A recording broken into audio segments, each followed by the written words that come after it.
Pues sin más, muchísimas gracias, Dani, por estar con nosotros. Y gracias a ustedes por la invitación, gracias a todas y a todos por asistir. Pues sí, creo que este tema empezó a ser toral a partir de una declaración en la pre-campaña para la presidencia, ¿no? En el momento en que Andrés Manuel menciona la palabra amnistía, todo el mundo paró los pelos de punta. Y pues nadie, a la fecha, con todo y el plan de seguridad presentado por Alfonso Durazo, no nos queda muy claro qué es lo que se está entendiendo por amnistía, ¿no? Y las personas que nos dedicamos a estudiar la justicia transicional la entendemos únicamente dentro del contexto de esta, ¿no? Ya no la entendemos solas, ¿no? Entonces hubo algunos aventurados, entre esos que empezamos a hablar de las amnistías que podían no ser una locura, ¿no? Si se veía dentro de este contexto. ¿Por qué? Porque consideramos que la situación actual de México, y ahorita vamos a hablar un poquito de eso, el sistema de justicia ordinario que tenemos hoy, la justicia como la entendemos hoy, no nos va a dar para responder ante la masividad de casos que tenemos, ante la masividad de víctimas y ante la gravedad, ¿no? Entonces hay que empezar a voltear a ver estos mecanismos extraordinarios para poder entenderlas dentro de este contexto y cómo nos podrían coadyuvar justamente a la reconstrucción del tejido social y a la paz. Entonces, bueno, pues comenzando con qué es la justicia transicional, si les parece, porque no sé si alguien aquí tenga medio noción de qué es. No. Ok, creo que ¿tú? O sea, ante una cuestión de conflicto muy grave, se utiliza la justicia transicional para cambiar de un conflicto donde se ha atacado muchísimo y se ha violentado los derechos humanos por eso se llama transicional, porque tienes un conflicto, pasas literalmente a la paz y transformas el Estado que está con tantos conflictos, con tantas controversias dentro de su Estado. Sí, muy bien. Pues sí, justamente la justicia transicional es una nueva rama, nueva porque tiene aproximadamente 30 años que se empieza realmente a solidificar el concepto en el derecho internacional y que se dedica precisamente a coadyuvar a sociedades que han estado o han atravesado conflicto armado interno o internacional, y sobre todo también hay un background muy fuerte en sociedades que transitan de dictaduras o regímenes represores hacia democracias. ¿Qué es lo que coadyuvan? Coadyuvan justamente a reconstruir el Estado de Derecho, a traer verdad, a traer justicia a las víctimas. ¿Por qué? Porque precisamente son los gobiernos mismos los que cometen las violaciones graves a los derechos humanos. Entonces muchas veces hay una falta de voluntad política para que estos sean investigados, ¿no? Era como dejarle a los militares en las juntas argentinas que ellos mismos se juzgaran por las torturas que cometieron, ¿no? Las desapariciones en los vuelos de la muerte. Pues eso no iba a pasar, ¿no? Necesitábamos a alguien que fuera imparcial, y es aquí donde estos mecanismos comienzan a coadyuvar. Lo que se ha visto últimamente, sobre todo en el caso de Colombia y ahora el caso mexicano, si le podríamos llamar así, es que los conflictos también han evolucionado, ¿no? Entonces, México, por ejemplo, una de las preguntas torales que tenemos hoy en día es ¿de qué estamos transicionando? ¿No? Vivimos en un conflicto que no ha sido reconocido como tal, ¿no? La guerra contra el narco. Venimos de una, pues no dictadura, pero sí de un régimen que estuvo sólido durante 70 años, ¿no? Que era el PRI, que tuvimos un cambio con Fox. De hecho, hubo un intento en esa época de justicia transicional que no se abordó como tal, que fue la fiscalía para investigar justamente los crímenes del pasado. Pero ¿qué pasó? Hizo un informe, pasó sin pena ni gloria, no hubo realmente ningún hallazgo muy publicitado, y se desperdició esa oportunidad, ¿no? Y a raíz del gobierno de Calderón empieza una estrategia fuerte en contra de la delincuencia organizada y empieza a generar violaciones graves a derechos humanos, ¿no? Que se nos empiezan a acumular. Y en un contexto de espiral de violencia también la misma delincuencia organizada empieza a cometer violaciones graves a derechos humanos, que son todas las desapariciones, porque eso sí creo que hay que decirlo, la mayoría de las desapariciones forzadas hoy en día no las cometen los militares o las fuerzas de seguridad, claro que ellos también las hacen, pero la gran mayoría son cometidas por la delincuencia organizada, ¿no? En el caso colombiano, que es lo mismo, ¿no? Es una transición sin transición, sin que haya un inicio o un fin muy marcado. Tienen un acuerdo de paz, pero es únicamente con las FARC hoy en día, ¿no? Entonces realmente tienen otros grupos armados que están viendo cómo se integran o no a estos acuerdos de paz y a estos mecanismos. Y eso es algo que esa sería una de las primeras variables que nosotros como mexicanos vamos a tener que responder, ¿no? ¿Dónde estamos parados? ¿Estamos transitando realmente? ¿Qué estamos dejando atrás? ¿Y qué es lo que queremos investigar o qué es lo que queremos dejar atrás en esta transición, ¿no? Entonces, esta rama del derecho internacional surge precisamente para eso, ¿no? Tiene cuatro fuentes del derecho internacional. Igual si me pongo muy teórica me avisan. La primera es el derecho internacional de los derechos humanos. Esa es la base, son las obligaciones fundamentales que tienen absolutamente todos los estados. Incluso de ahí surgen algunas obligaciones que van más allá de tu jurisdicción, ¿no? Una de las herramientas dentro de uno de los pilares de la justicia, por ejemplo, es la jurisdicción universal, que no sé si alguno de ustedes la ha escuchado. Jurisdicción universal, que es precisamente... Se supone que los derechos son universales, ¿no? Entonces son aplicables a cada uno de los estados. Exactamente. Y va un poquito más allá, cada estado es responsable de velar por el libre ejercicio de los derechos humanos dentro de su jurisdicción. Sí. La jurisdicción universal tiene que ver con el derecho penal internacional un poco. Y básicamente lo que dice es que hay delitos tan graves que se cometen por lo general en contextos de conflicto, de dictadura, que ante la falta de los estados perseguir e investigarlos, otro estado puede asumir ese rol y juzgarlo dentro de su territorio. Que ahorita fue muy famoso el caso de Pinochet, que fue España el que pide la extradición, exactamente, de Pinochet, que estaba en Londres, a España.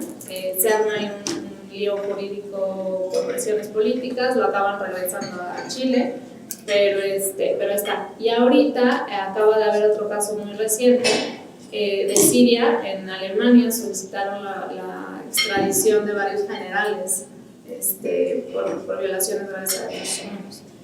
Entonces, son herramientas que también ya los activistas empiezan a utilizar a distintos lados del mundo para generar presión y que estos crímenes sean investigados. Bueno, seguimos un poco con México, uno de los pilares, bueno, ¿qué es lo que estamos transitando, ¿no? Como les platicaba,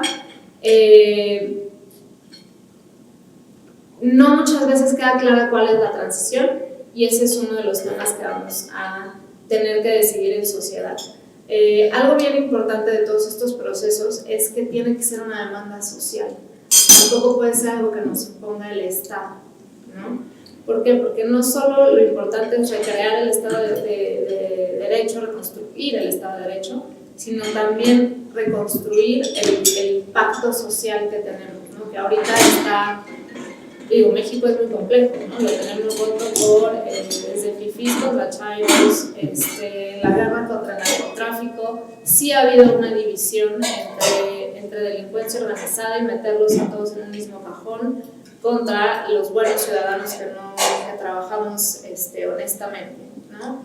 Y que creo que en mi experiencia, en lo que viví en Michoacán, en el conflicto que hubo entre autodefensas, templarios, que era el cartel que estaba en ese momento en Michoacán, y las fuerzas federales, es mucho más complejo crear la identidad de los agresores, ¿no? De los victimarios, por así decirlo.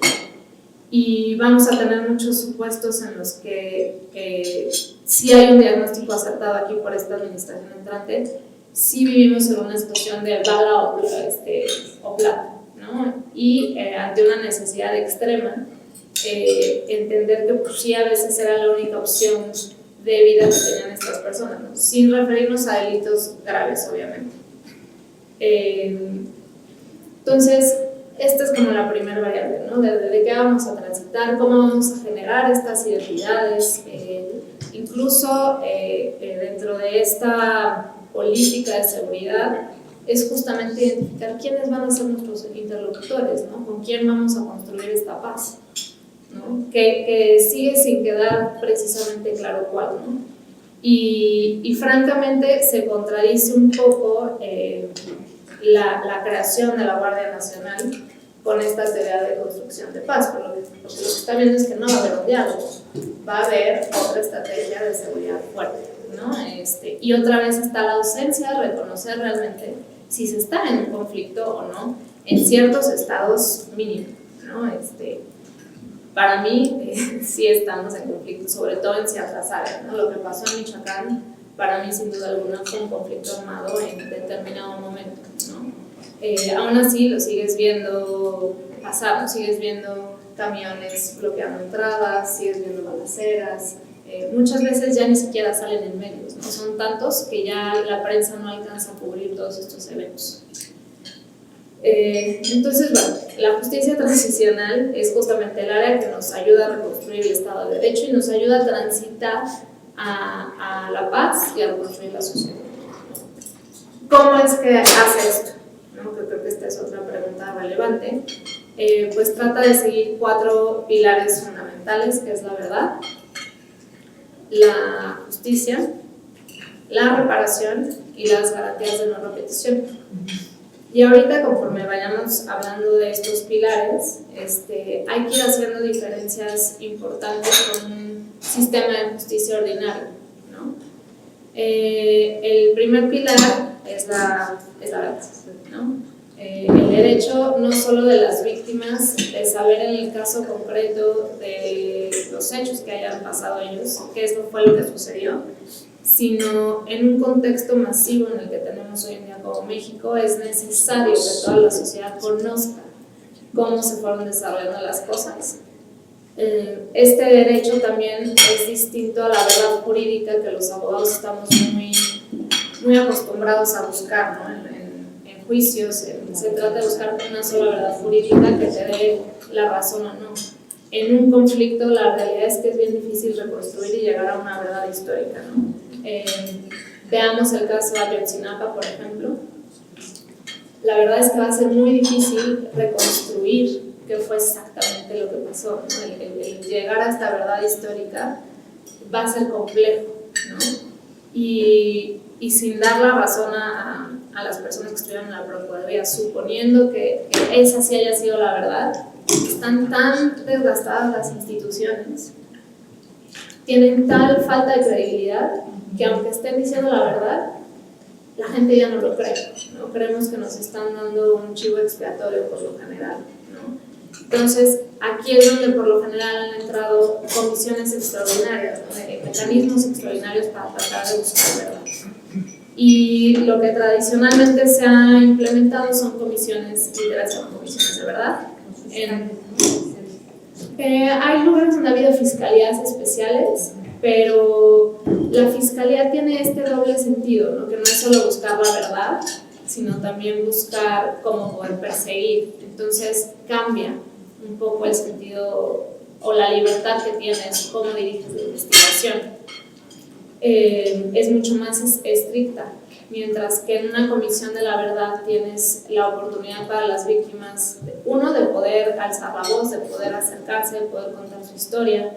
Es una verdad construida. Esto quiere decir que trata de escuchar a todas las partes, no nada más a una, ¿no? Sé que eso también se busca en un juicio, pero al final en los juicios también hay un nivel probatorio que se requiere para poder acreditar tu dicho. En una comisión de la verdad muchas veces no es necesario que tengas estos niveles de credibilidad, ¿no? ¿En la Comisión de la Verdad hay ciudadanos y autoridades o son puras autoridades? No, son ciudadanos, autoridades, lo ideal sería que fueran todos los actores involucrados, desde sociedad, incluso identificarnos como personas que han sido víctimas de toda esta violencia, ¿no? Igual y no lo hemos sufrido de manera directa, pero sí hemos estado pues sujetos a ella de cierto modo, ¿no? Tenemos igual y familiares o amigos que viven en los estados que han vivido de manera más tensa toda esta violencia que nos afecta, ¿no? Entonces, por lo general participan víctimas, por lo general dentro de las atribuciones se puede llamar a declarar a altos mandos, bueno, nadie queda fuera, pues, altos mandos, perpetradores, personas de los grupos armados, cuando son grupos armados y no necesariamente nada más gobierno. En teoría es ir construyendo justamente desde todas estas aristas qué fue lo que pasó, ¿no? Tratar de entender por qué se actuó como se actuó, ¿no? Sin justificar la estrategia, de decir si estaba bien o mal la estrategia de seguridad, que sí es a veces muy entendible la manera en la que reaccionaban, ¿no? Es el miedo. En los manuales, por ejemplo, de uso de la fuerza, lo voy a tratar de acotar a veces con ejemplos más concretos. En Estados Unidos, que hemos visto que los policías reaccionan y matan, ¿no? Ahí el parámetro para determinar si el uso de la fuerza fue ilegítimo muchas veces es si el policía sentía que su vida corría peligro, ¿no? Y en un contexto de violencia generalizado, donde hay balaceras, donde hay todo el mundo atacando a todo el mundo, pues podría resultar no tan loca la idea de que reaccionen de esa manera, ¿no? La violencia con la que incluso los están persiguiendo, los tiroteos que hemos visto desde helicópteros, tampoco son de gratis, ¿no? En Michoacán justamente nos tocó ver que traían en las camionetas lanzamisiles, ¿no? Para tumbar helicópteros. Entonces, pues no es tan sencillo ponerse de un lado o del otro. Y bueno, justamente esto es lo que busca la verdad, ¿no? Tratar de encontrar todas las versiones, tanto de un lado como del otro. Por ejemplo, los policías municipales, ¿no? Oiga, no me pagan 3 pesos. Nos tocó historias de yo tengo que comprar mi chaleco antibalas si es que me alcanza, no tengo pistola, no tengo balas, somos 3 para todo el municipio. Usted dígame cómo le hago, ¿no? ¿Y qué le contestas? ¿No? Se entiende de cierta manera, si no se justifica, pero busca entender cómo es que llegamos ahí, ¿no? Por eso son tan importantes estas comisiones. ¿Por qué? Porque también nos van a poder dar un sentido de justicia, si realmente esa sanción podría ser justa ante esa situación. En México ya hemos tenido varios intentos de comisiones de la verdad. Está la de Oaxaca, hay una de Guerrero, está la del 68, que fue una fiscalía justamente que pues pasó sin pena ni gloria, ¿no? No hubo realmente ningún resultado tangible. El informe creo que lo leyeron las personas que les interesa. No hubo que esto es otra característica muy importante, no se abordó de una manera holística, ¿no? Que eso si la presente administración implementa mecanismos de justicia transicional es algo por lo que también se debe de velar. No puede ir solo verdad, no puede ir solo justicia, no puede ir nada más reparación. Deben de ir caminando todos de la mano. ¿Por qué? Porque si te flaquea un punto, te genera más conflicto incluso, ¿no? Si empiezas a dar reparación pero no das justicia o no das verdad, y eso es algo que hoy en día se ve, las víctimas luego te dicen me estás comprando, ¿no? Entonces, por eso debes de tratar de balancear todos los elementos de la justicia transicional. El ejemplo más reciente es la Comisión de Ayotzinapa, que aquí sí hay que hacer una diferencia importante. La Comisión de Ayotzinapa no es una comisión de la verdad como tal, aunque le hayan dicho Comisión de la Verdad. ¿Por qué? Porque las comisiones de la verdad tratan de ver el problema de manera sistemática y estructural y de manera amplia en toda una sociedad. Abordan el fenómeno desde la masividad que es. Y las comisiones, como la de Ayotzinapa, es una comisión de investigación que atienden a un caso en concreto, un caso específico, ¿no? Son similares, pero la diferencia básica es esa. Y para mí tienen ciertos pasos, ¿no? En un estado donde el Estado de Derecho es sólido, puedes tener primero un ombudsman que resuelva quejas por violaciones graves a derechos humanos. Si se empieza a ver sobrepasado, igual empieza a haber comisiones específicas que investiguen y se dediquen solamente a este caso. Y ya cuando la violencia es estructural y sistemática, como el caso de México, en los casos de conflicto, es donde requieres mecanismos que te atiendan a la masividad, ¿no? Y es donde entran los mecanismos de justicia transicional y mecanismos de verdad como tal. Va a ser importante hoy en día apoyar, y ojalá que se resuelva, sobre todo para las víctimas del caso Ayotzinapa, que resuelva bien esta comisión, que también es mixta porque además no está buscando nada más la verdad, está realmente trabajando de la mano con la fiscalía. Entonces es un híbrido un poco extraño. Otra característica novedosa, si lo podemos decir así, es que surge de un tribunal. Al final también del decreto de Andrés Manuel le quita un poco la presión de tener que decidir eso a la Suprema Corte, pero surge de la orden de un tribunal, ¿no? Que fue de hecho muy controversial si tenían o no las facultades para poder ordenar una comisión como esa. Tradicionalmente hasta ahorita han sido por decretos presidenciales justamente, o por modificaciones desde el legislativo que crean leyes, que crean todos estos mecanismos, pero siempre detrás de una discusión muy amplia, ¿no? de un debate público amplio justo para tratar de determinar estas aristas, de qué estamos transicionando, qué crímenes vamos a investigar, qué es lo que se quiere dejar atrás, qué es lo que creo que no ha quedado tan claro aquí en el caso mexicano.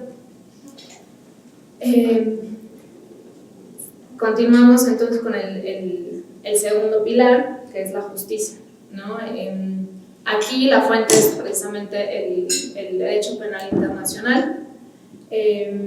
Inician con tribunales ad hoc, ¿no? Como el de la ex Yugoslavia o el tribunal de Ruanda.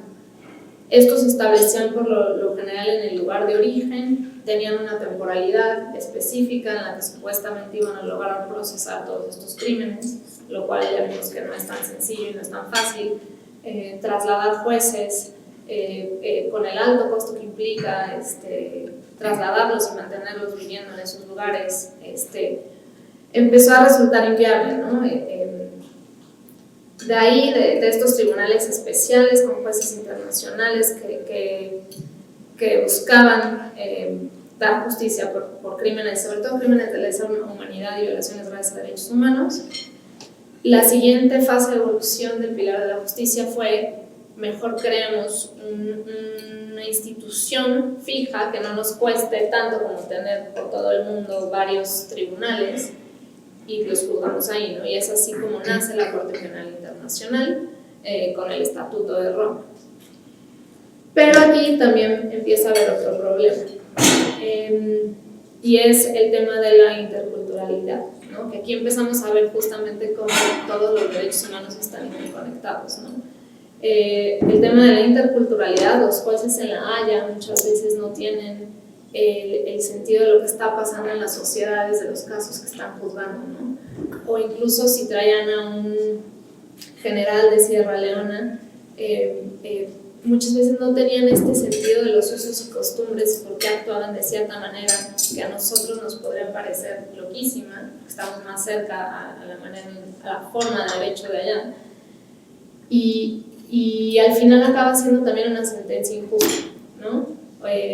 Y la otra es, también muchos de los casos que llegan a la Corte Penal Internacional vienen de lugares que han sido devastados, ¿no? Entonces, imaginemos Ruanda o imaginemos Siria hoy en día. Una de los aspectos más importantes de dar justicia es también el valor simbólico, no solo para las víctimas, sino que tú como sociedad estás dejando claro cuáles son tus valores, qué estás defendiendo y qué no vas a permitir que suceda, ¿no? Qué conductas realmente son castigadas y no son toleradas por la sociedad. Estando en la Corte Penal Internacional en La Haya, muchas veces era muy difícil transmitir a la sociedad el juicio que viera que se estaba haciendo justicia y por qué.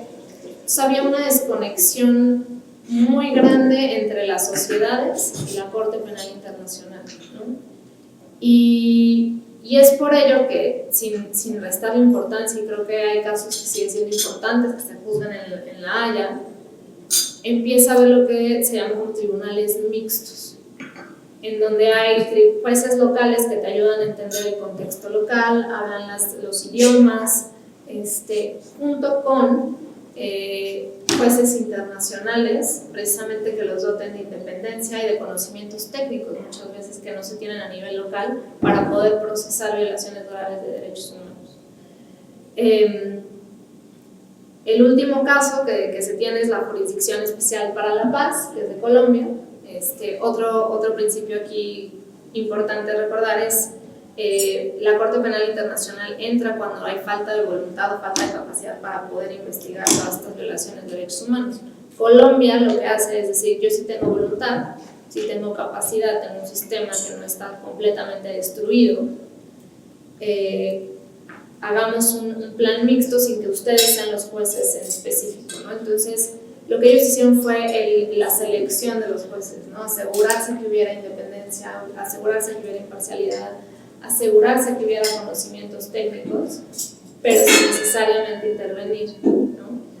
En el caso mexicano, habría que ver qué es lo que se va a montar, ¿no? En algún momento, todavía en pre-campañas, Loretta Ortiz habló justamente de tribunales de la paz, ¿no? Sin realmente aterrizar cómo va a funcionar, cómo se iba a aterrizar esta idea, ¿no? A la fecha, Alejandro Encinas habla mucho de aceptar la competencia de la Corte Penal Internacional o la sentencia, ¿no? Bueno, pues la competencia ya la aceptamos hace mucho. Entonces sigue sin quedar claro, incluso qué entienden ellos por justicia transicional, ¿no? El siguiente pilar es la reparación. Otra característica muy importante de justicia es se reconoce que ya es imposible sentenciar absolutamente todas las personas que estuvieron involucradas en las violaciones y en los conflictos. Que creo que ese sí sería el caso de México hoy en día. Hoy en día no tenemos capacidad ni de persecución ni de investigación por parte de los ministerios públicos locales y federales, ni en los tribunales de procesar tantos casos. Esa es nuestra realidad hoy en día, ¿no? Entonces, las estrategias que se siguen desde la justicia transicional es cómo podemos mínimo acercar, sobre todo a las víctimas, a un sentido de justicia. Y se hace una estrategia de priorización, ¿no? ¿Quiénes fueron los más responsables? ¿Quiénes fueron los altos mandos que estuvieron a cargo de? Entonces, es parte de las complejidades de la justicia transicional, porque es muchas veces muy difícil decirle a las víctimas, igual y nunca vas a conocer a la persona que desapareció a tu hija o a tu hijo, o que mató a tu esposo, pero la persona que daba las instrucciones sí va a ir a la cárcel, ¿no? Es difícil, pero es lo que hay muchas veces, ¿no? Y eso es una situación que creo que sí estamos el día de hoy en México, ¿no? Incluso las pruebas, ¿no? Si vemos ahora los casos de desaparecidos, la Comisión Nacional de Búsqueda, por ejemplo, todos estos restos que estamos encontrando en las fosas, o incluso que por omisiones graves por parte de varias fiscalías, se incineraron cuerpos sin obtener todo el material genético que se necesitaba, o incluso por el mismo modus operandi de la delincuencia organizada. ¿Cómo puedes obtener evidencia de un caso si los cuerpos fueron diluidos en ácido, ¿no? Son casos que ya nunca vamos a estar en posibilidades de poder resolver de manera satisfactoria, ¿no? Entonces, en este sentido, la justicia transicional lo que creo fue esta idea de priorización. ¿Cómo podemos acercarlos mínimo a un sentido de justicia, ¿no? Y el último elemento aquí importante es, en contextos multiculturales, en países multiculturales, sí ha habido procesos de justicia y de reconciliación utilizando el sistema normativo de personas indígenas dentro de los países, ¿no? Que aquí en México también creo que podría ser algo bueno. ¿Por qué? Y esto empiezo a enlazarlo un poquito con los medios alternos de solución de controversia, entre los que entran muchas veces la mediación. Todos estos métodos justamente lo que buscan es una justicia un poco más humana, ¿no? En muchos lados, siguiendo ciertos principios similares a la justicia restaurativa, tratan que realmente sea un involucramiento no solo de el ofendido y la víctima directamente, también hay procesos en los que se involucran a la comunidad entera, ¿no? Exactamente. ¿Por qué? Porque además es muy distinta la violencia vivida desde las ciudades a las violencias vividas en comunidades rurales, que son muy poquitas personas y todos se conocen, ¿no? Les pongo el ejemplo de Michoacán. En Michoacán, en las comunidades, ibas a misa sabiendo perfecto quién había matado a quién había desaparecido, quién estaba trabajando con los templarios, y es algo que viven todos los días, y que muchas veces el templario era el sobrino o el primo segundo, el militar era el otro tío, el policía municipal era el tío, el primo o el no sé, el padrino de mi sobrina, ¿no? La relación es mucho más cercana. Entonces, el acercar la justicia no solo a los perpetradores y a las víctimas es algo que empieza a sanar, ¿no? Y empieza a poder reconocer que un delito no nada más agrede a la víctima, sino agrede todo el tejido social, sobre todo en comunidades rurales, que en México desafortunadamente es donde más se ha vivido esta violencia, ¿no? Entonces, ¿por qué creo que los métodos normativos indígenas muchas veces traen esto? Porque lo que se ha visto es que sus métodos son similares a la justicia restaurativa. Buscan tratar de mediar justamente entre las partes cuál sería una adecuada reparación, qué fue lo que pasó, cuál realmente es el agravio, ¿no? Porque en un código penal ya estamos dando por hecho que sabemos cuál fue el agravio y cuál es la reparación y cuál es la solución. Pero realmente, si nos ponemos a pensar, por ejemplo, en ese contexto, si los metemos a todos a la cárcel, acabas con una sociedad totalmente rota. No estás resolviendo nada al final del día, ¿no? Estás destruyendo la comunidad igual, no les estás dando un sentido de justicia, ¿no? Y va a haber temas muy complejos que resolver, por ejemplo, los niños sicarios, ¿no? Que salen las noticias de el niño sicario mató a más de 100 personas, ¿no? Pues sí, pero fue un niño que fue criado en contextos de violencia, ¿no? Y otra vez me remito a los casos que yo conocí en Michoacán. Entrevistamos a un niño autodefensa en ese momento, pero que había sido parte de la delincuencia organizada, ya tenía 16 años. Fue abandonado por sus padres, lo había adoptado otra familia. Él, para sobrevivir ya de adolescentillo, porque lo adoptan pero no lo adoptan bien, ¿no? Se mete a la delincuencia organizada y se vuelve autodefensa en el momento en que le secuestran a uno de los chicos de la familia que lo adoptó para ayudar a encontrarlo, ¿no? Entonces ahí como que cambia de mano. Y platicando con las psicólogas de la Comisión Nacional de los Derechos Humanos, porque fue a través de la CNDH que se hizo ese informe, le empezó a platicar de la primera vez que había visto cómo moría alguien, y vio a los templarios cómo ahorcaban a una persona con un alambre de púas. Y yo no sé cuál habrá sido la reacción de la psicóloga, porque además a estas entrevistas solamente iba la psicóloga, no estábamos realmente ahí todos los abogados, que el chico le dice: sí, la primera vez que yo vi esto también reaccioné como tú, pero no te preocupes, estás en Michoacán, tú te vas a acostumbrar. Entonces es un tema de violencia normalizada desde edades muy pequeñas, ¿no? Entonces regresa a lo mismo, ¿cómo vamos a atender, cómo vamos a reconstruir justicia ahí, cómo vamos a reconstruir el Estado de Derecho ahí, ¿no? Es mucho más complejo que la teoría que traemos o que nos enseñaron a nosotros en la escuela de Derecho. Pero en este sentido, este contexto tan violento y agresivo que normaliza pues situaciones tan terribles, inimaginables para muchos de nosotros, de alguna suerte los vuelven imputables. A los chicos.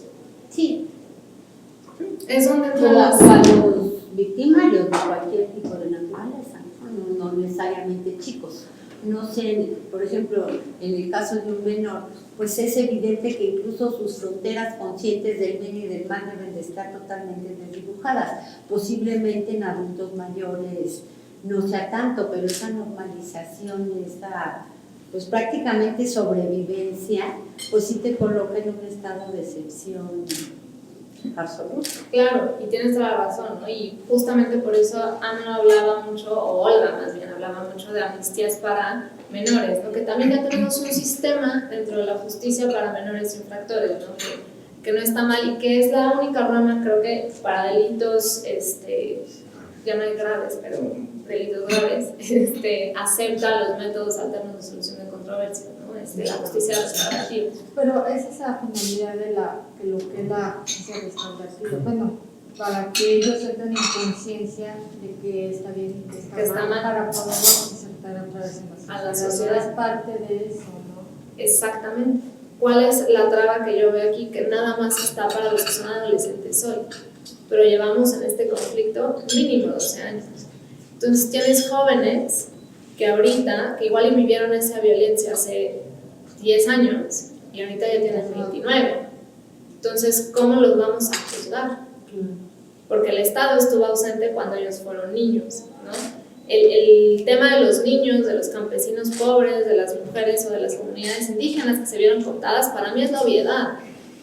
Lo que va a haber que discutir va a ser temas complejos, donde esta violencia lleva estando ahí 12 años o más, ¿no? ¿Qué vamos a hacer ahí? Y es ahí donde necesitamos empezar a pensar justamente si sí es posible que la justicia restaurativa, a través de un mecanismo especial, pueda coadyuvar a las sociedades a reconstruirse en estos contextos, ¿no? Y que justamente es parte de muchas veces de los procesos normativos indígenas que ya hay aquí en México.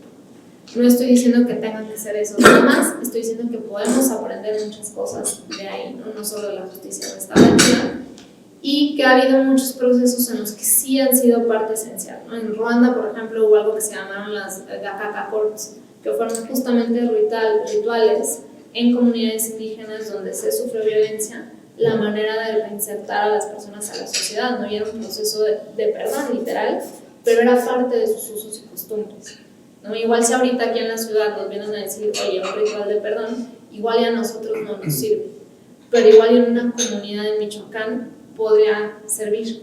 Entonces, no estoy diciendo cuál sería la solución exacta, no, solo lo estoy diciendo es que no debemos estar cerrados y debemos abrir un poquito la mente a qué podría funcionarles a ellos, no a nosotros desde nuestra situación o abordándolo desde una perspectiva de la ciudad, ¿no? O de una violencia que no hemos vivido de manera igual.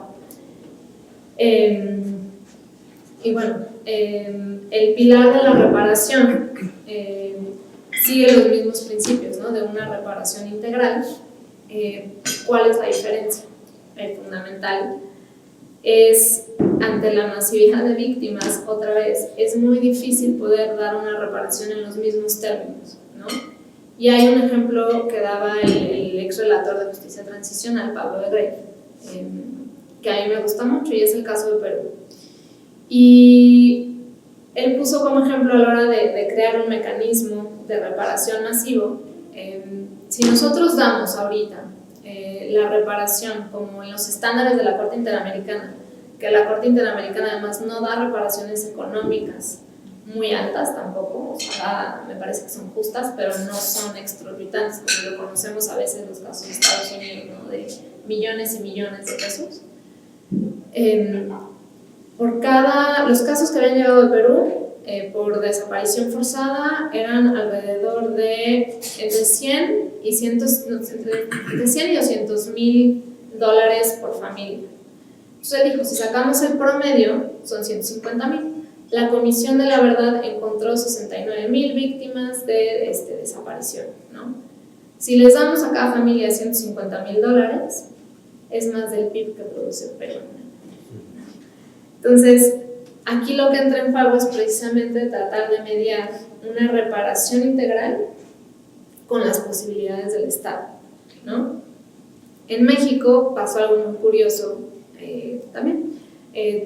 Surge en Colombia. Colombia, a pesar de los acuerdos de paz que les platicaba, que tienen 2-3 años, llevan varios intentos de justicia transicional, no es el primero. Y uno de estos intentos fue justamente su ley de víctimas y el sistema de reparación que ellos tienen allá. Y pues aquí en México, suena feo decirlo así, pero como que de repente se nos hizo muy fácil copiar el modelo y adaptarlo, tropicalizarlo tantito y adaptarlo aquí en México. ¿Cuáles son las grandes diferencias? Que allá tenían muy definido el universo de víctimas, tenían muy definido cuál era el conflicto, tenían muy definido cómo dar esa reparación.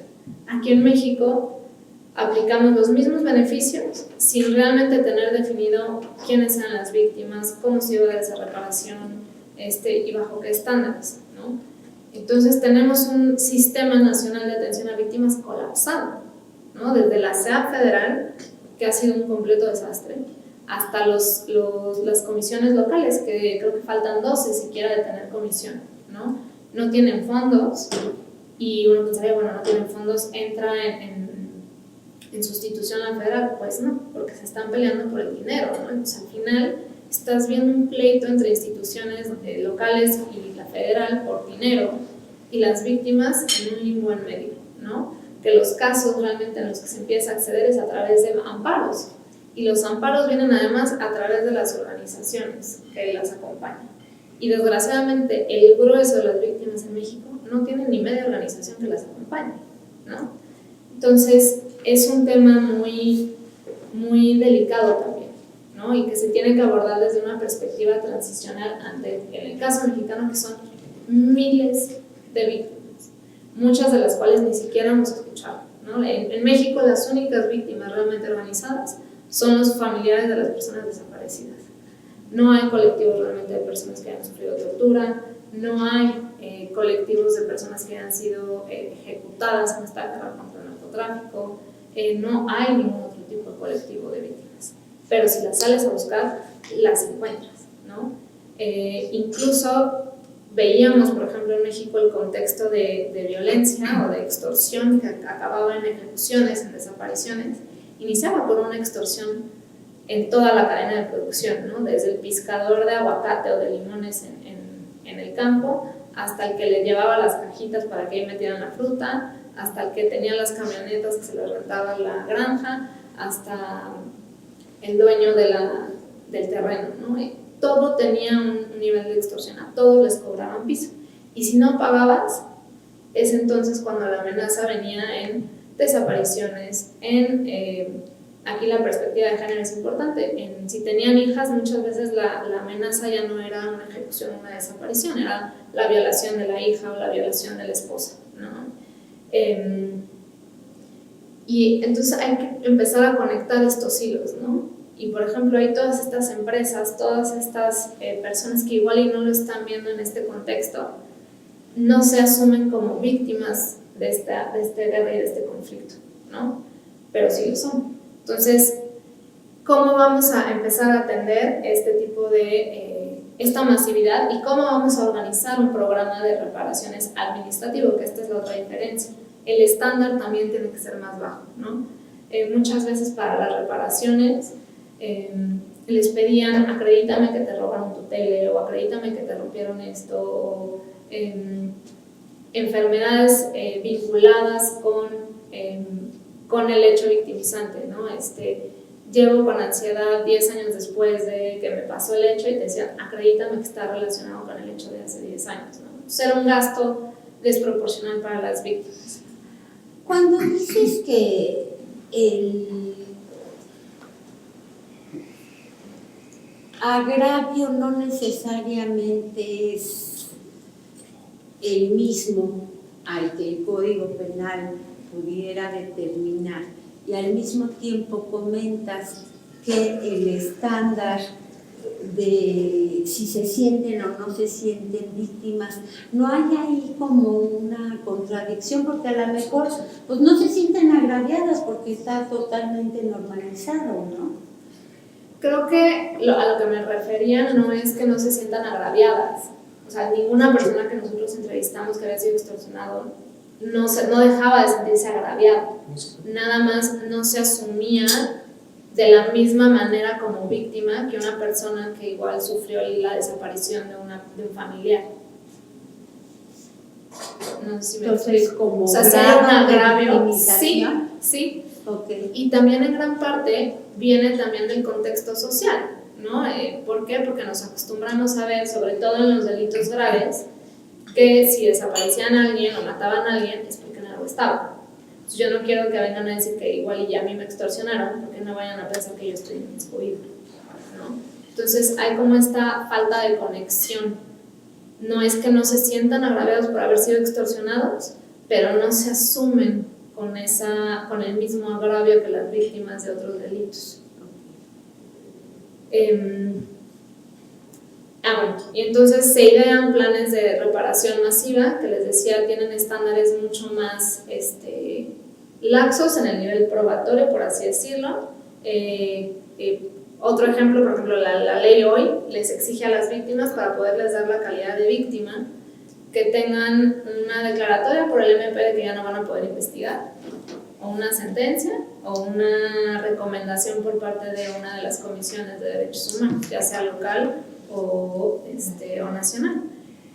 Pero ¿qué pasa? Por ejemplo, la Comisión Nacional de Derechos Humanos solamente da recomendaciones por casos graves de violaciones a derechos humanos, ¿no?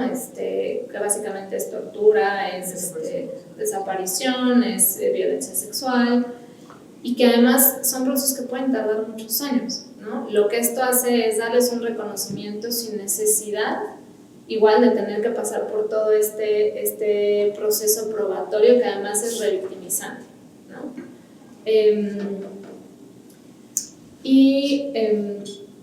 Otro ejemplo que a mí me gusta dar es cómo vamos a empezar a conectar estos puntos, ¿no? Se habla de la regulación por la paz, que básicamente es un colectivo que aboga por la regularización de, por ejemplo, la marihuana, empezar a invertir, empezar a meter el sector de medicamentos ahí, y a mí hay un caso que me gusta, que es el de Kuwait, cuando hubo la guerra por allá.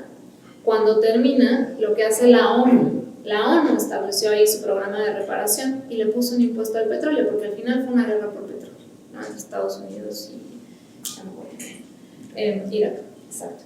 Y lo que hizo fue, aquí el petróleo va a tener un impuesto, y este impuesto va a ir al programa de reparación.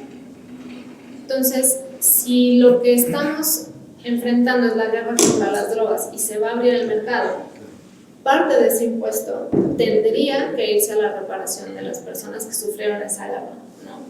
Desde mi perspectiva, no puedes no ligar. Porque además, sí nos vamos a enfrentar al tema del presupuesto. No tenemos dinero para todo. Y el beneficio, en todo caso económico, de una industria de esa naturaleza no lo va a recibir la comunidad.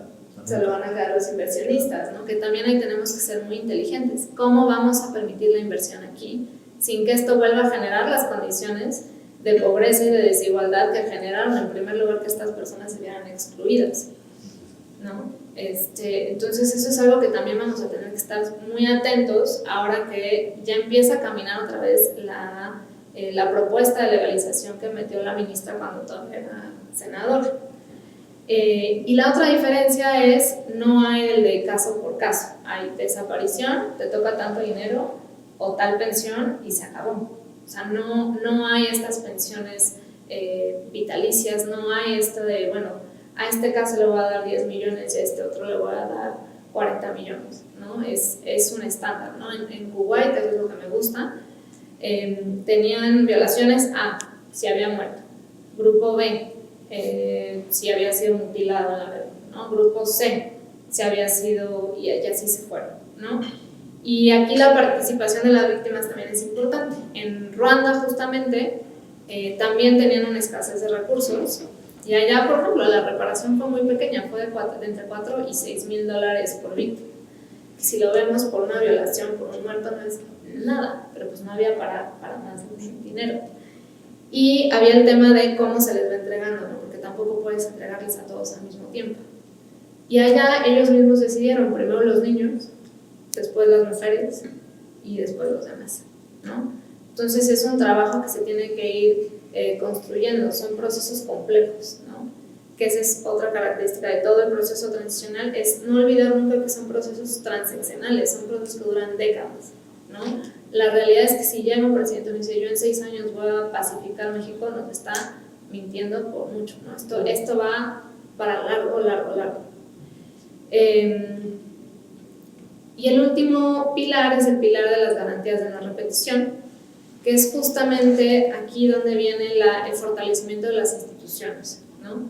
¿Cómo vamos a fortalecer instituciones? Aquí uno de los principales cambios son volver las fiscalías autónomas, que aquí en México ahí vamos, de repente nos meten al fiscal carnal, que si las ministras o los ministros de la Corte, ¿cómo vamos a moldear o qué cambios necesitamos iniciar hoy para reconstruir y construir las instituciones que realmente queremos, ¿no?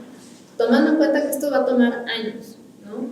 Hay personas que dicen que México ya lleva muchos años transicionando, ¿no? Y yo creo que no están del todo mal, ¿no? Por ejemplo, este cambio en la fiscalía no me parece del todo irracional, me parece que va de la mano con la justicia transicional, pero como sociedad tenemos que empezar a empujar porque estos cambios sean verdaderos, ¿no? Y entender que van a tomar muchos años. Otro de los pilares de esta reconstrucción es la lustración, ¿no? Y esto básicamente es analizar a las y los servidores públicos que trabajan en las dependencias y si tú estuviste involucrado, vas para afuera, tú tienes un récord limpio, te quedas. Pero ¿qué ha pasado? ¿No? Que muchas veces es muy fácil decir eso, pero no tienes personal que lo sustituya. Entonces, también si corres a todos, te quedas en una institución que no es operante, ¿no? Entonces ahí hay personas que se dedican específicamente a facilitar estos procesos. Y otros son los procesos sociales, culturales y educativos, ¿no? Y aquí, por ejemplo, voy a poner el informe de la CONADEP, que fue la Comisión Nacional de Personas Desaparecidas de Argentina.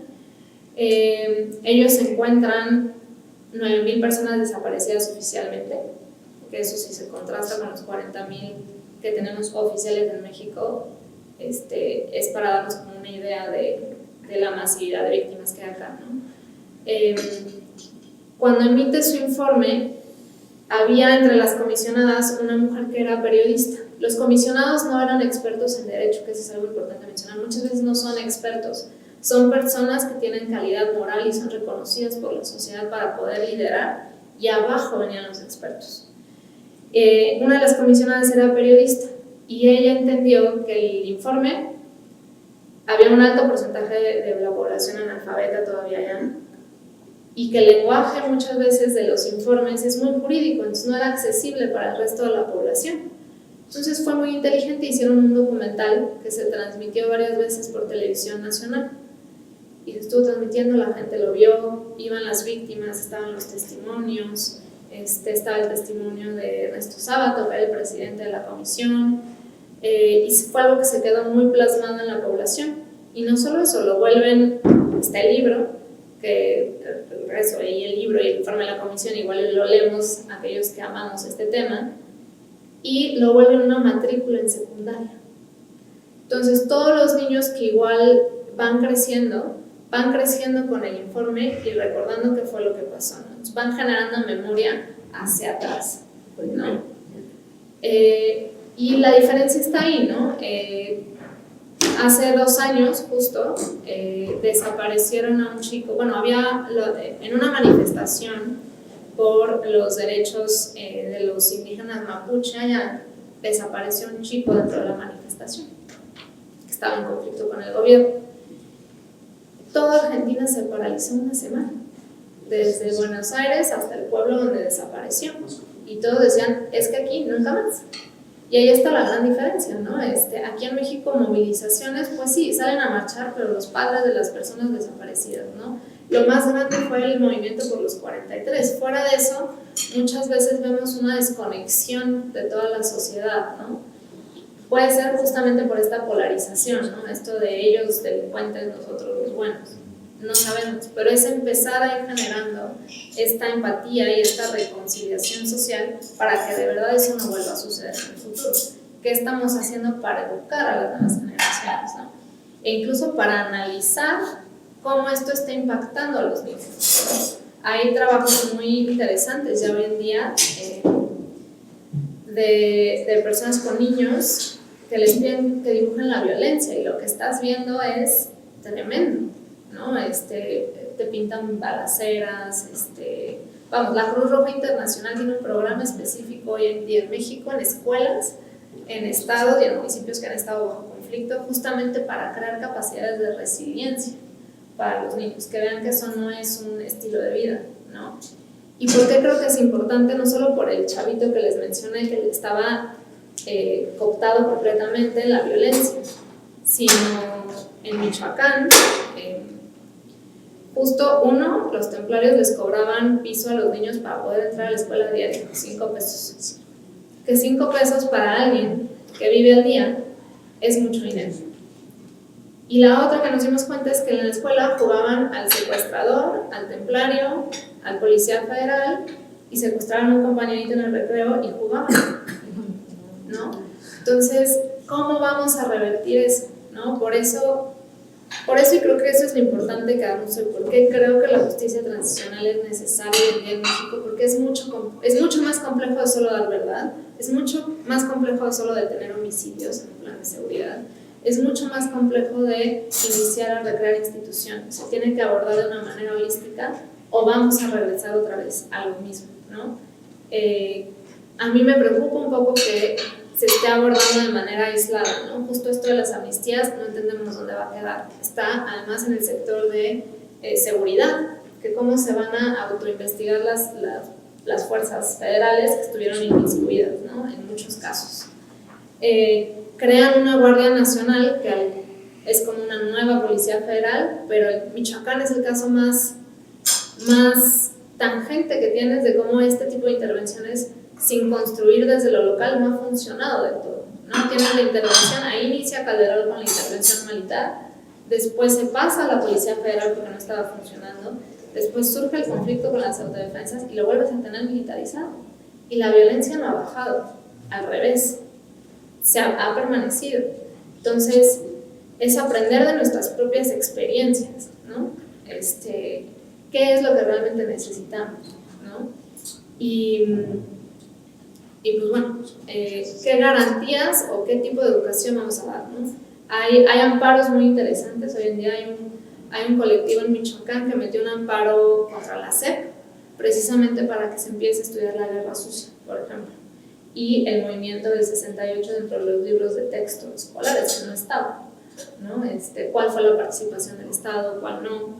Empieza a haber ventanas también de verdad, que fue la apertura de los archivos del CISEN, que creo que ellos, justo es esto, ¿no? ¿Cuál es la noción que ellos traen de justicia transicional? Porque creo que no están conectando ahí, que decían, no, nosotros lo abrimos y ustedes van a investigar, nosotros no vamos a investigar, ¿no?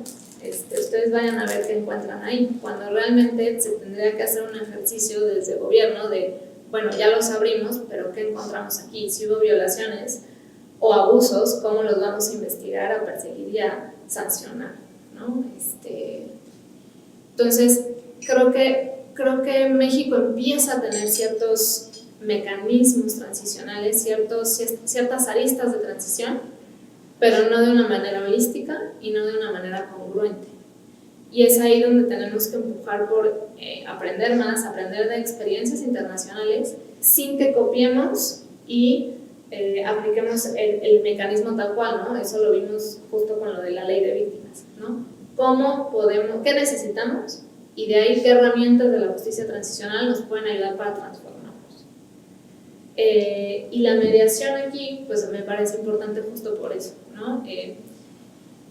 Hay un caso curioso, dentro de los tipos de violencias que hay en México, hubo un caso en Guatemala que me parece importante resaltar. Hubo un chico que su padre fue desaparecido por los militares en esa época como una persona que había estado vinculada con los grupos armados que estaba tratando de controlar el estado de Guatemala, ¿no? Y muchos años después lo creó su tío, y años después, en el hecho de muerte, el tío le confiesa que él había acusado al papá de estar inmiscuido porque traían un conflicto con tierras. Entonces, que lo acusó con los militares y les dijo que él era maloso. Y los militares llegaron y preguntaron y se lo llevaron, ¿no? Entonces, muchas veces, igual no es el ejemplo concreto, pero ¿cuántos conflictos no conocemos nosotros que la raíz realmente no es la misma violencia de la que estamos hablando, ¿no? Y cómo podemos aprender a resolver esos conflictos justo de una manera más sana, que no rompa más el tejido social, ¿no? Que creo que aquí es donde es importante. Y pues bueno, no sé si tengan preguntas o comentarios. Como unas cervecitas. O catarsis. Como varios comentarios, ¿no? ¿Quién quiere empezar, chicas? Tengo frío en el corazón. ¿Alguien que quiera comentar? Yo nada más una pregunta porque, sobre todo en la parte final que comentabas, el pilar de la no repetición, que requerimos instituciones sólidas, conectando un poco con la última parte en el sentido de que hay ciertos signos, pero no se está atacando de manera integral, completa. A mí lo que me preocupa es que yo siento que esos signos son más bien una simulación, o sea, no es que ni siquiera estemos en un avance por aquí o por allá, sino que en realidad son como todas las medidas que se puede hablar en materia económica, en realidad es una simulación. Entonces, porque en esta base que es precisamente el tema de la sociedad civil, con las puras expresiones que se han hecho denostando el tema de la sociedad civil, ¿cómo puede verdaderamente una persona creer que se va a realizar un acto serio de justicia transicional si en realidad cuando sale la verdadera intención es precisamente que no hay y que se exprese incluso a la ciudadanía y a la poca organización que tenemos? Entonces, no sé si se trata más bien de una simulación o si actuamos en ciertos actos particulares que verdaderamente pueden ser dignos de ser creídos, o más bien esto es como todo lo que se está tomando en todas las medidas de gobierno. Creo que tienes razón, creo que en parte mucho es simulación. Y creo que hay dos cuestiones. Uno, que todos estos temas vienen siempre de la mano de la política, ¿no? Tuve un gran profesor que justo lo primero que nos dijo es, en este tema, en especial derechos humanos, van de la mano de la rama política, ¿no? Y eso lo vuelve muy complejo, ¿no? En Argentina, por ejemplo, justo la transición se logra cuando un candidato ciudadano, que era Alfonsín, impulsado por sociedad civil y ante el deterioro de las instituciones militares, logra sobreponerse, pero él ya traía la noción de poner una comisión de la verdad que ayudara.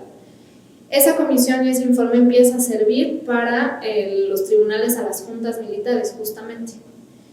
Y cuando empiezan a procesar a altos mandos de militares allá, los militares amenazan con un nuevo golpe de Estado. ¿Y qué hace Alfonsín? Salen las leyes famosas de amnistía, que esas no se deben de aprobar nunca, que eran punto final y obediencia debida, justamente para tratar de calmar los ánimos políticos, por así decirlo.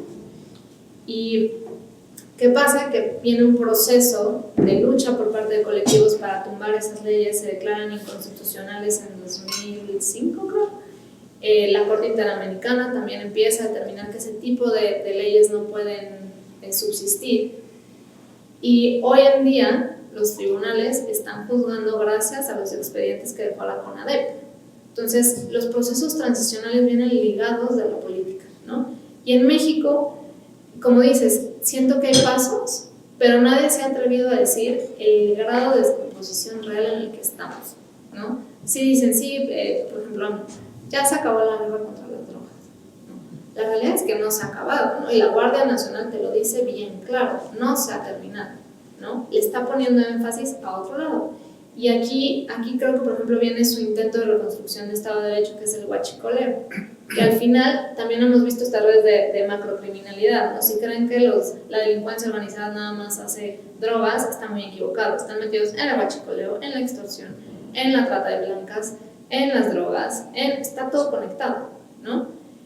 Pero creo que su intento fue, donde no hay víctimas, huachicoleo, ¿no? ¿A quién lastimo? ¿A quién? Digo, fuera de la explosión que hubo, siento que por ahí va su intento.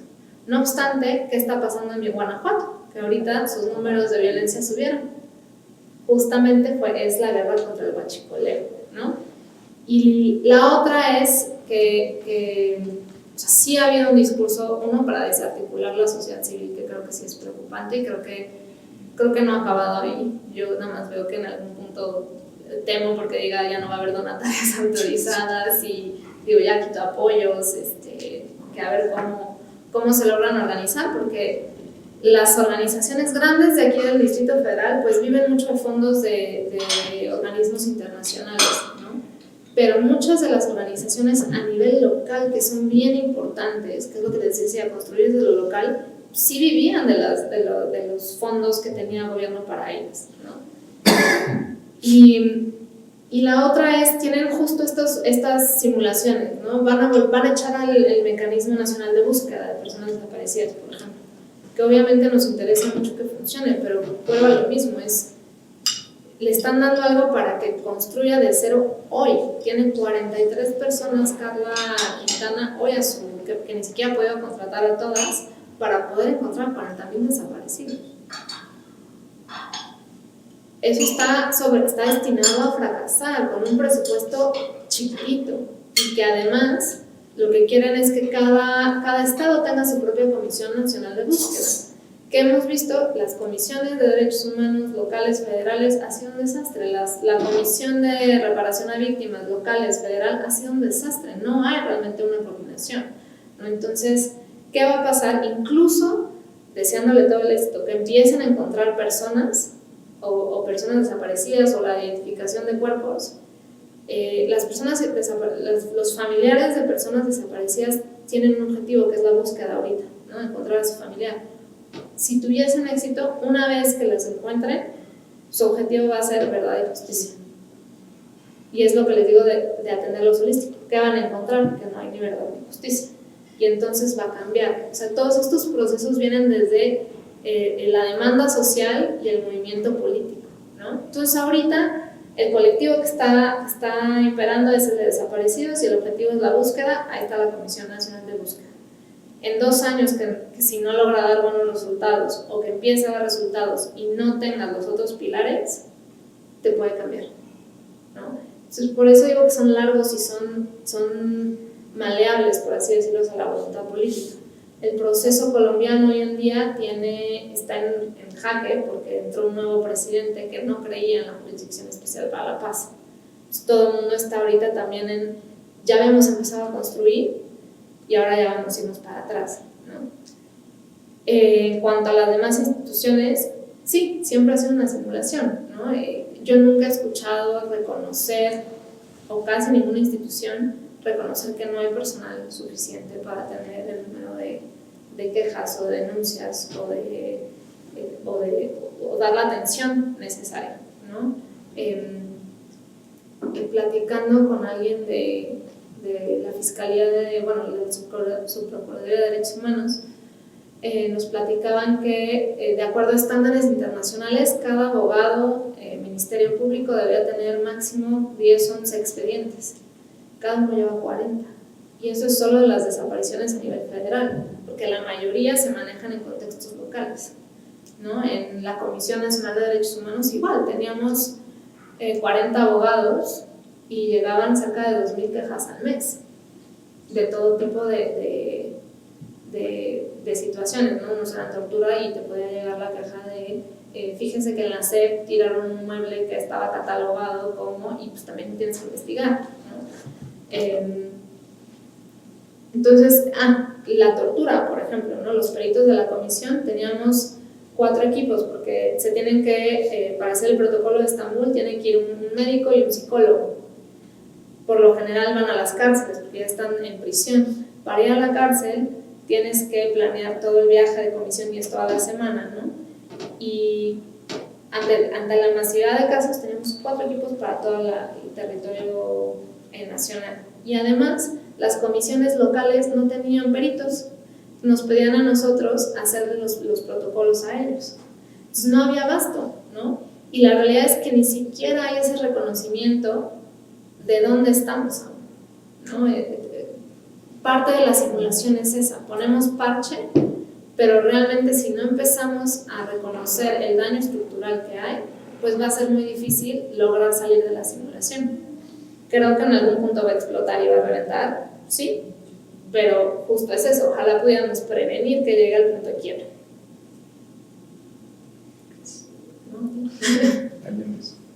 Bueno, yo tengo una pregunta, a ver si quieres hablar. Bueno, yo quisiera comentarte, yo también trabajé en la Comisión Nacional de Derechos Humanos desde la época de Carpizo hasta la época de Soberanes. De hecho, Luis Raúl fue mi jefe inmediato y tuvimos algunos asuntos como el caso de Aguas Blancas. Y además del sistema político, que sí es una simulación, a mí mi experiencia fue que también la misma sociedad, los mismos víctimas o los familiares de las víctimas contribuyen mucho a esa falta de credibilidad. Porque cuando llegan en un momento dado, y en el caso de Aguas Blancas, que se emite una recomendación, que se hicieron peritajes muy buenos, se crea una ONG y para las familias resulta muy rentable crear una ONG y no conseguir nunca la verdad, porque no es su verdadera motivación, sino el ingreso constante que constituye una ONG. Entonces ahí cuando tú dices, la sociedad no se solidariza con las personas desaparecidas, es porque hay intereses económicos que todo el mundo ya ve. Y eso es lo primero que se debería de atacar. ¿Quieres una búsqueda de la verdad? Perfecto, te hacen una reparación, pero siempre buscan una reparación del daño económico mayor al que realmente necesitan. Es más rentable no terminar nunca a tener una verdad o una disculpa quizás, ¿no? o algo, una sanción. Van siempre por el lado económico, entonces pierden mucha credibilidad en ese sentido. Sabría también que concientizar a la misma sociedad de qué es lo que está buscando. Sí, tienes razón, y se ha visto que justo, por ejemplo, la Comisión Ejecutiva de Atención a Víctimas tiene medidas de asistencia y la reparación, y le digo, para la reparación se requiere justo esta calidad del MP que casi nunca se las dan, de ya no podemos encontrar nada, ¿no? Porque es básicamente darse un tiro en el pie, somos unos mensos. Una recomendación de CNDH, pero ahí otra vez, si no eres víctima del Estado, pues ni siquiera podría, la CNDH no investiga. Y lo que han hecho es empezar a dar pensiones a través de este fondo de asistencia. Y se vuelve, es muy triste, porque se vuelve un círculo vicioso en el que se abusa justamente de la precariedad en la que viven muchas de las personas víctimas de personas desaparecidas. Sí es algo que se ha visto, sí es algo que se tiene que atender, y que además creo que nos falta el valor y el tacto para poder decirlo de alguna manera, ¿no? Creo que nadie se ha atrevido a tener una discusión seria, precisamente por no faltarle el respeto de alguna manera a las víctimas, si lo quieres ver así, pero sí se han visto estas redes clientelares, ¿no? Que abusan de ellos, ¿no?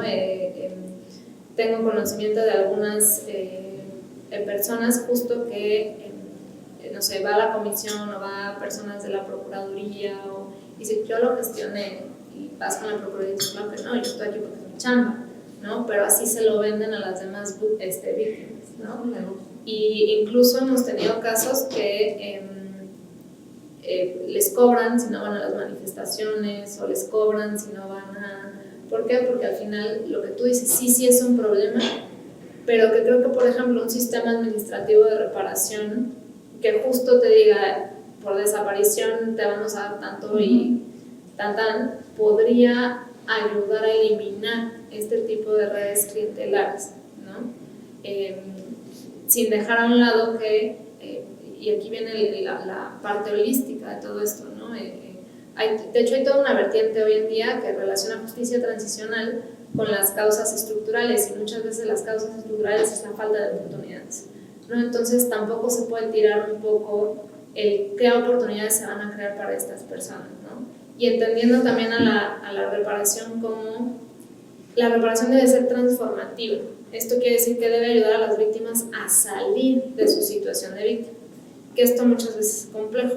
En CNDH justo tuvimos un caso de un niño, que era un niño pastor, y al parecer un grupo de militares había dejado en un campo, se les cayó, lo dejaron, o sea, olvidado, una granada. Y el niño iba con su rebaño, le explotó y perdió un brazo. Y lo que ellos querían era, bueno, parte de la preparación es el proyecto de vida perdido y ¿no? Entonces decían, pues queremos una pensión vitalicia porque mi hijo iba a ser casi que astronauta, ¿no? Entonces, pues todo el ingreso que iba a perder, entonces tiene derecho a una... Y lo que se llevó a la conclusión fue, no, tienes derecho a una rehabilitación, pero pues no es el fin del mundo y tienes que aprender a vivir con tu nueva situación, ¿no? O sea, sí hay una reparación por el hecho de que te explotó una granada, pero no significa una pensión vitalicia por todo el ingreso que no tuviste como posible astronauta, ¿no? Por así decirlo. Entonces, son temas complejos, no son fáciles.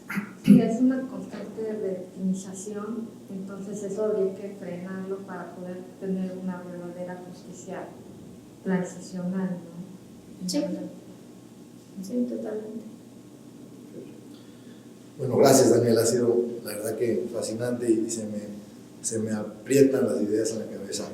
Pero la pregunta que te quiero hacer, y además eso suele ser un tema de discusión y tal vez te va a sonar a medio cliché, pero no lo tengo yo claro y te lo pregunto por eso. En ejemplos como el de Argentina o el de Ruanda o el de Irlanda del Norte o del Sur, donde pasan por un fenómeno que termina y entonces viene una nueva era, hay como que una claridad hacia un proceso de justicia transicional. Entonces es posible porque das vuelta a la página y entonces queda claro que el futuro va a ser diferente.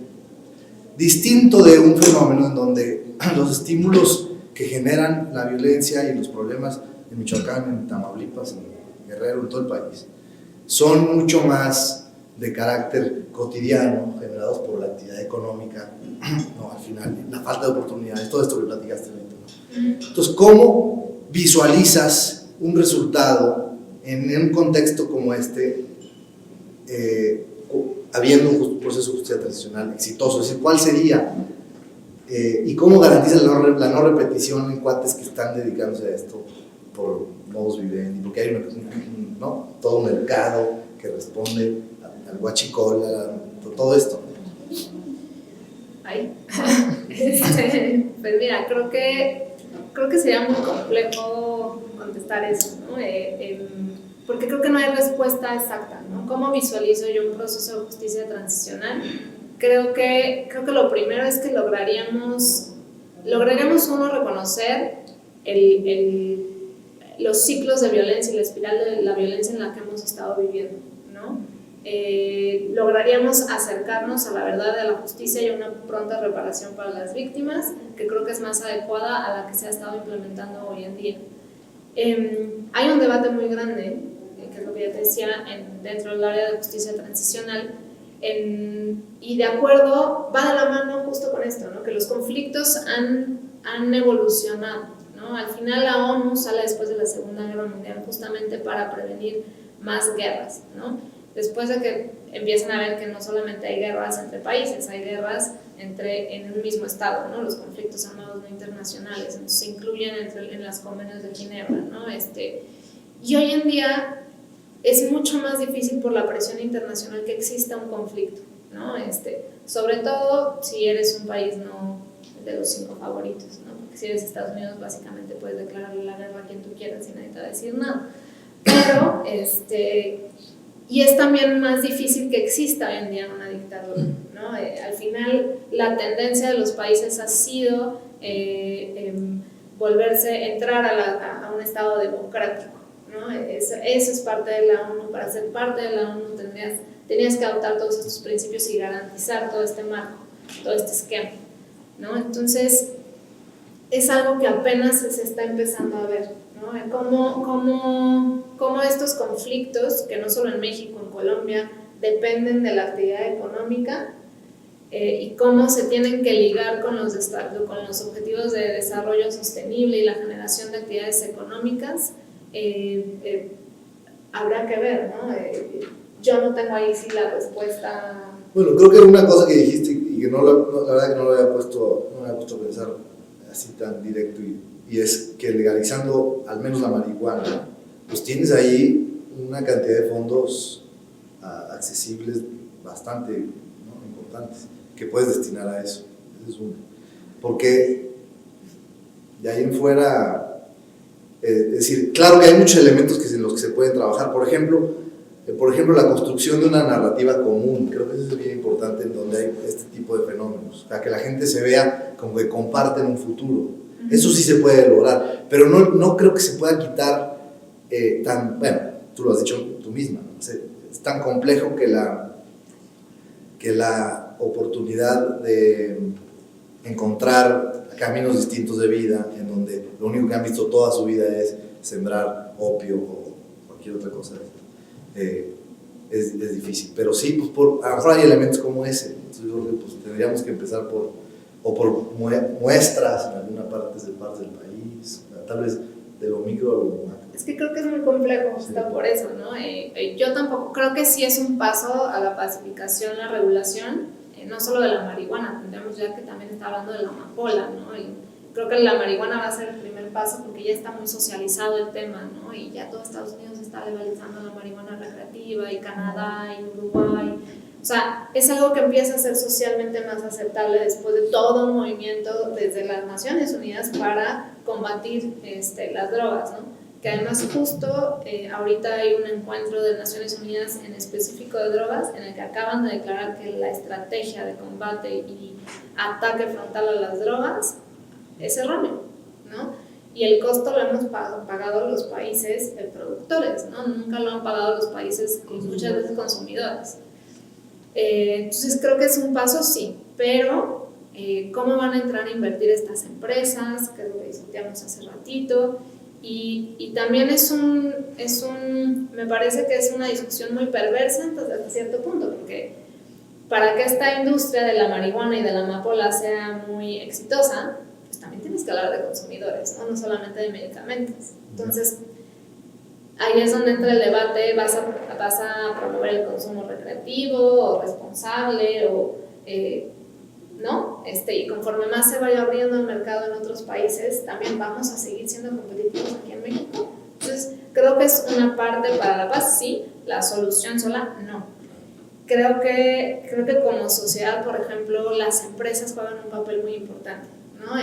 Hoy en día, alrededor del mundo, cada vez se hacen más común que te exijan un due diligence en materia de derechos humanos, ¿no? ¿Y qué implica esto? Que estés realmente cumpliendo con todas tus obligaciones como empresario de salarios dignos, que la brecha salarial entre el CEO y la persona que menos gana no esté tan dispar, que no haya contrataciones por outsourcing, ¿no? Que realmente generes todos estos derechos laborales que este tipo de esquemas les quitó, ¿no? Había un artículo muy interesante entre una mujer que se dedicaba a hacer la limpieza en Kodak en los 70s contra una mujer que trabajaba ahorita de gerente de limpieza en iTunes, bueno, en Apple, ¿no? en San Francisco, las dos. Y la diferencia fue que la mujer de Kodak estaba contratada directamente por Kodak, lo cual le daba muchos beneficios, ¿no? De capacitación, de vacaciones, de salario, pues todos los derechos laborales, ¿no? Y la mujer de iTunes no. Hoy en día la mujer de Kodak se volvió gerenta de Kodak, ¿no? De un área comercial, porque pudo acceder justamente a todo este tipo de incentivos. Entonces, creo que es importante, si estamos más cercanos al área de empresas, de empezar a sembrar también estas semillas, ¿no? De que no solamente le toca al gobierno crear estas políticas, ¿no? Podemos empezar desde tu propia empresa o tu propio negocio justamente tratando de combatir estas desigualdades, ¿no? Estructurales, y que estas se vayan sembrando a lo largo, ¿no? Otro tema que platicábamos era justo la mediación conflicto-comunidad, ¿no? Cómo las empresas, las transnacionales entran a invertir dentro de México, ¿no? Que la opción no sea nada más ser un empleado toda la vida de bajo rango, ¿no? Cómo van a obtener beneficios comunitarios, ¿no? ¿Cuál va a ser el impacto social? que creo que eso es parte de empezar a verlo de manera holística y no nada más como uno de los puntos, ¿no? O sea, de manera aislada, ¿no? No es que nosotros seamos responsables de la violencia, pero al final creo que podemos coadyuvar a construir. Yo tengo una cosa que es comentar, por favor. No. Adelante. Yo tengo aquí un tema, el tema constitucional versus el tema convencionalidad. Si bien la Corte resolvió en una contradicción de 343, diagonal 2010, que iba a haber como una supremacía constitucional y que íbamos a tratar los tratados internacionales, por así decirlo, a la par de la Constitución, resuelven otra contradicción de tesis en donde dicen no. O sea, por más que me vengas a decir que tu tratado internacional debe de tener la misma equivalencia, la misma valía que la Constitución, yo determino que siempre va a haber una supremacía constitucional. Entonces, por mucho que el tratado internacional esté beneficiando a la víctima, beneficiando a la persona que fue afectada por una violación a sus derechos humanos, ¿qué tanto este tema de la constitucionalidad interviene o afecta el tema de la convencionalidad? Porque somos un Estado en donde sí planteamos la soberanía como algo supranacional, en donde realmente no vemos el tema internacional como algo que tenga una valía como tal, sino simplemente estamos diciendo, pues yo tengo la Constitución y ahí tengo todos los principios y tengo todos los valores. Y sí, o sea, conozco los tratados internacionales, pero ¿qué tanto en la práctica sí se da esta convencionalidad como tal? Claro. Ese es mi...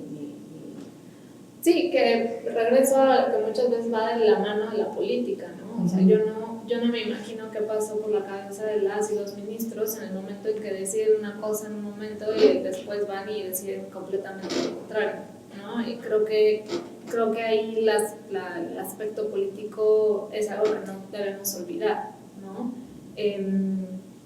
¿Cómo podría afectar esto a un tema transicional?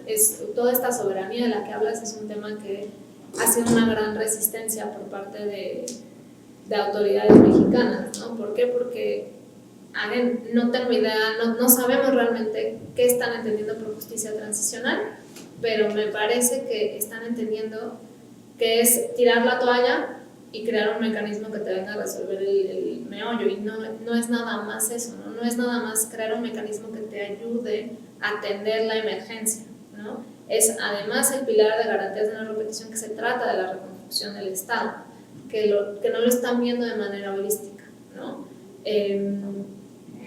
Creo que y eso tiene que ver con la soberanía que tú decías, ¿no? Es por qué queremos que nosotros tenemos que construir capacidades locales. Porque si no, por ejemplo, nos mencionaron alguna vez el ejemplo de la CICIG de Guatemala. Creas tu mecanismo internacional y cuando acaba su mandato se va y te quedas igual.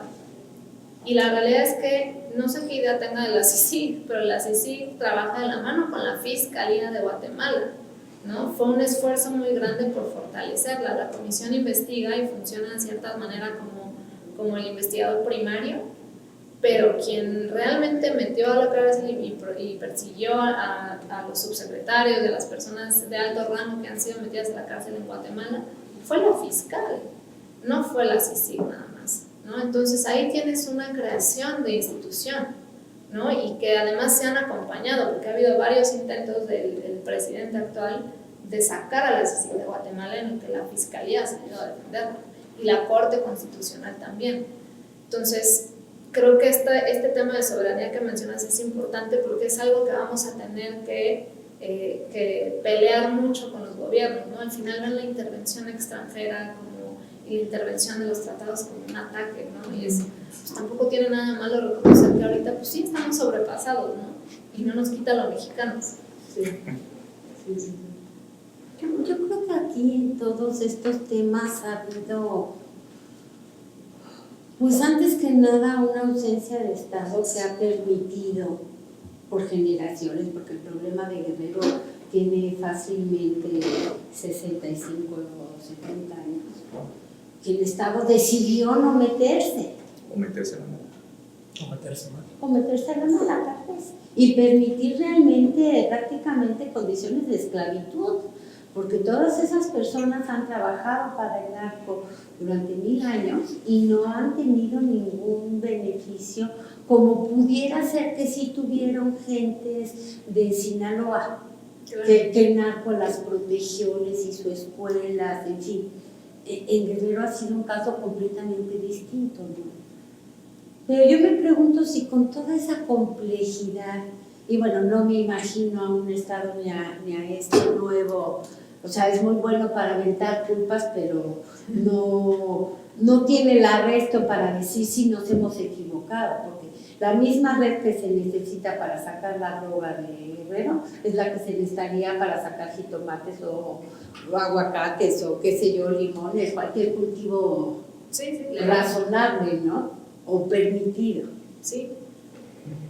Pero, ¿y no sería tal vez más creativo al paralelo realmente crear las oportunidades, crear estas redes hacia los niños, hacia una nueva educación?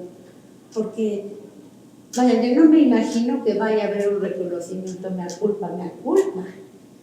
Y es tan complejo que dices, la verdad entera no la voy a saber nunca. No tengo recursos para indemnizar. Y aparte no se trata de este momento, se trata de las generaciones venideras. Claro. Creo que por eso es importante que vayan de la mano, ¿no? Esto que hizo Argentina me parece un ejercicio muy valioso, ¿no? De cómo vamos a atender a las juventudes.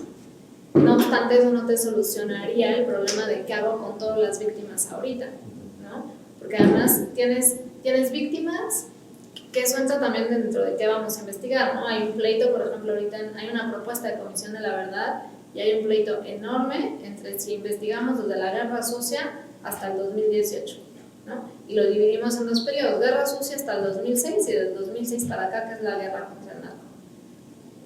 Vamos, yo no estoy segura que esa sea la solución, ¿no? Porque no sé si un mecanismo, o sea, tampoco son la panacea, ¿no? Y tampoco pueden llegar a investigar todo lo que no se ha investigado en 70 años, ¿no? ¿Qué vamos a hacer para poder responder ante esto, ¿no? Como dices.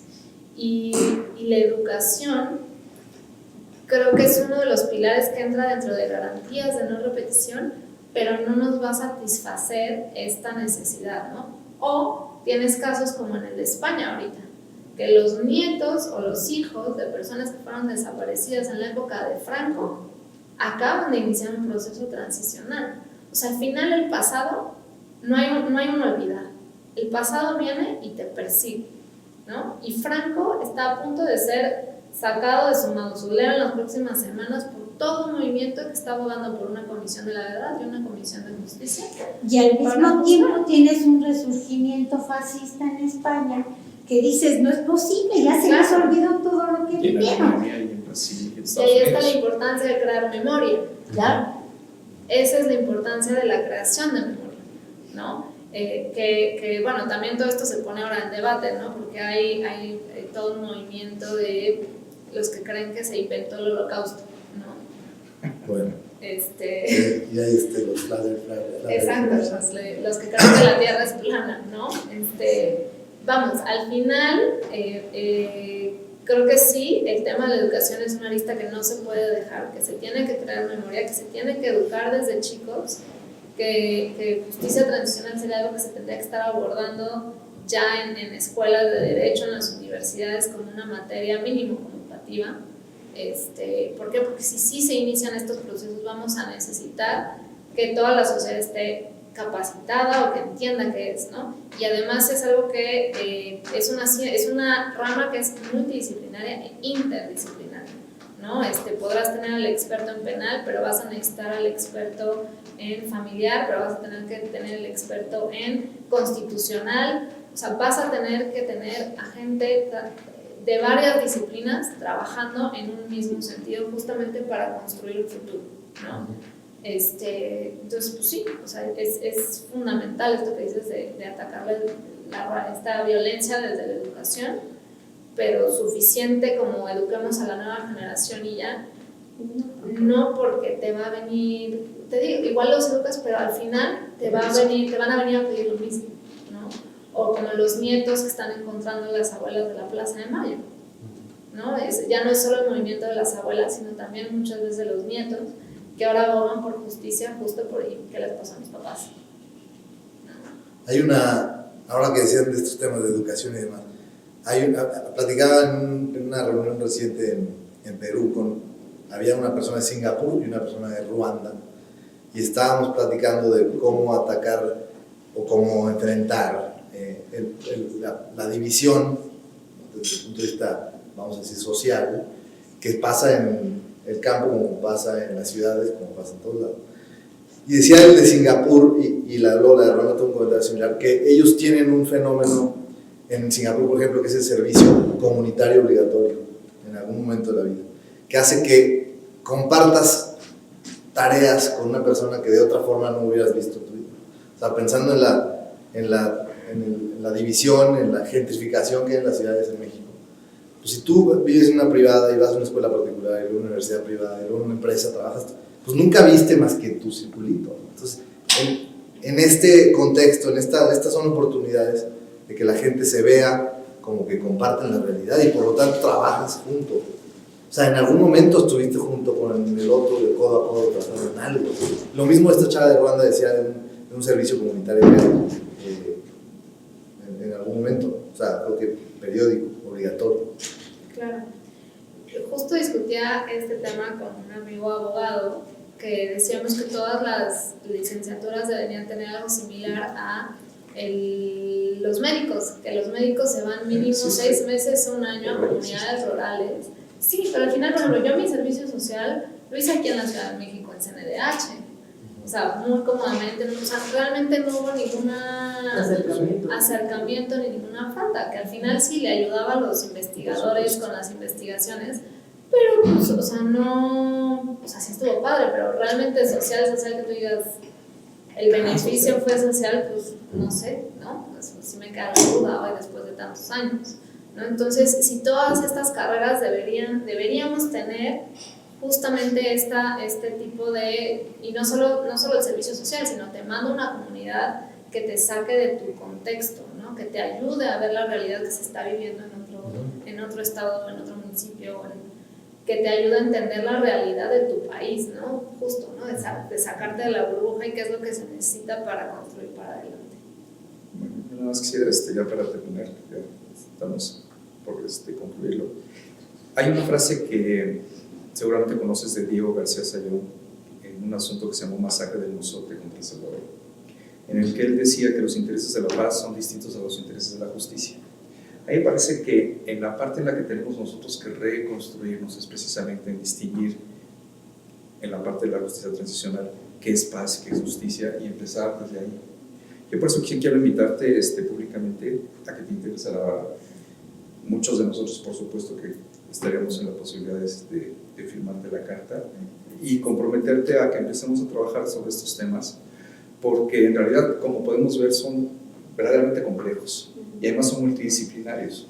No tenemos hoy en día una comisión que permita esta multidisciplinaridad tanta tal vez como la que tenemos nosotros como mediación, como colaborativo, y ahora me gustaría integrar de alguna manera, Fer, si tú lo consientes también, en empezar a trabajar esto para que en un futuro podamos tener realmente como barra este trabajo y empezar. Tenemos 30 y tantas comisiones, 36 comisiones, no sé cuántos somos, tenemos 12 capítulos en la República, y creo que estos temas hay que sacarlos y hay que decirlos, hay que publicitarlos. Creo que aquí lo que podemos llevarnos ahora todos es primero pues un agradecimiento hacia tu generosidad.